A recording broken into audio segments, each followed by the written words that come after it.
Somebody get this kid some Visine. I just saw Brightburn, and it's time to talk about it. Let's get started.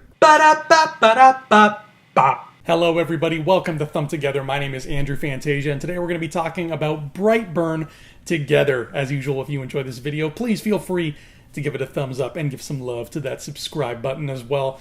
Brightburn is one of the coolest concepts I have heard in a very, very long time. Essentially, what if Superman, what if Clark Kent was a psychopathic killer instead? That's it. That's the concept. That's all you need to know to go into Brightburn. You got this total cliche Americana couple who live on a farm in Kansas, and a UFO drops out of the sky on their property, and there is a baby boy inside from another planet, and they adopt him and take him in because they've been trying to have kids, and they love him to pieces, and his name is Brandon, and they have a wonderful time being Brandon's parents. And then when he reaches the age of 12, something triggers him from inside the ship that he crashed in, and he starts developing all these crazy superpowers, except he doesn't pull cats out of trees and push people out of the way of moving cars. Instead, he skins cats alive and throws cars into ditches with people still in them. Yay. As much as I'm in love with this concept, and as much as I'm in love with the people behind it, because it's the Gun Boys who are behind the Guardians of the Galaxy movies, it just feels like it falls short of what it's promising. There's so much you could do with the idea of an evil Superman, and unfortunately, it doesn't quite go there. It just kind of feels like it's heading there, and then it stops. Maybe that's just a product of it being a low-budget film. You know, it can't zoom out to global proportions and show this kid destroying the world and doing all kinds of crazy stuff. It's just very intimate, him on his farm, at his school, interacting with the people in his life. And I get that. That's just the limitations of the money. But if that's the case, I don't know. I think that they still could have done a better job telling this kid's story. Also, I'm going to be real. His motivations for killing folks wasn't all that strong to me. Okay, he finds out he's an alien, and he's getting messages from his ship telling him basically that he is superior to everybody on this planet, so he should basically take over the world and make it his own. He starts adopting that mentality. He's like, yeah, I'm better than everybody else. I'm better than all the human beings. Okay, cool. But when he's killing people, when he's pulling all these vicious murders, his excuses for doing so are very laughable. Like, somebody will threaten him and they'll be like, listen, man, if you don't behave, I'm going to go tell your parents. And he's like, oh no, don't tell my parents, I better kill you. Or, I'm gonna go tell the police that you've been hurting my friend. Oh, don't tell the police, I'll kill you. It's like, why is he worried about people tattling on him?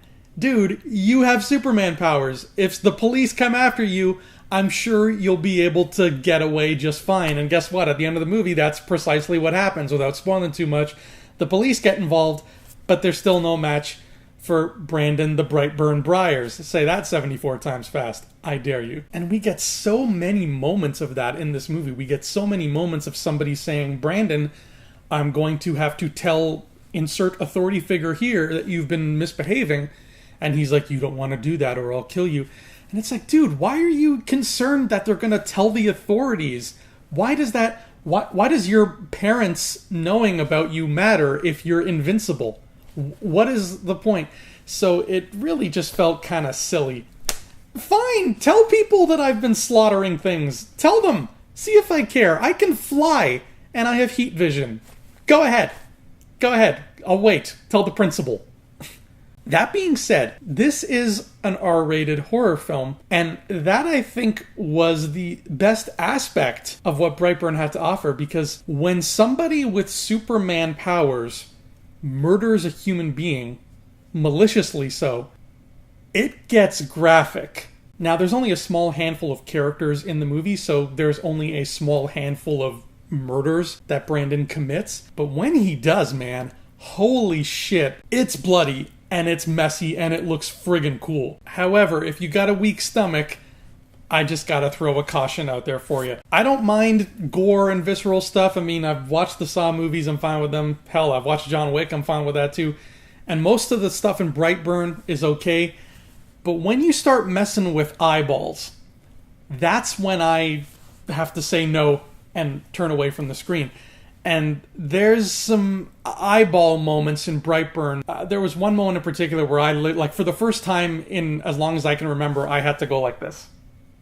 I had to go like that in the movie theater. There was a guy behind me who sounded like he was about to throw up. So maybe just prepare your constitution for some gore before you walk into Brightburn. Just saying. I just think back to a movie like Batman v Superman, and some of my favorite shots in that movie were when we're following Bruce Wayne and we see from his point of view, we see, Superman and Zod floating up above Metropolis, and how frightening that looks to see these two people floating in the air. And it just made me wish so much that Brightburn played with that idea, played with how frightening it was, and gave us a justifiable reason to be afraid.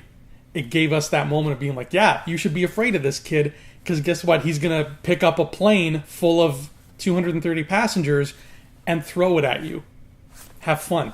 That's how I wanted to feel in Brightburn. I wanted to feel terrified. I wanted to never be able to look at Superman the same way again. And it fell short of that. It gave us some silly, silly excuses for Brandon doing the things that he does. And even the emotional crux of it, where his parents, particularly Elizabeth Banks, because she's crazy about him. She loves her son so much. The parents' heartbreak that their son is doing the things he's doing is rushed as far as the mother is concerned, and practically non-existent as far as the father is concerned. The father's just like, oh, our son is a murderer, I'm pissed off and I'm going to take him out back and shoot him. Like, there is literally a 5-second scene of him being like, oh yeah, once upon a time, this was my son and he loved me. Oh well, this is a short movie, folks. This is like a 94-minute movie.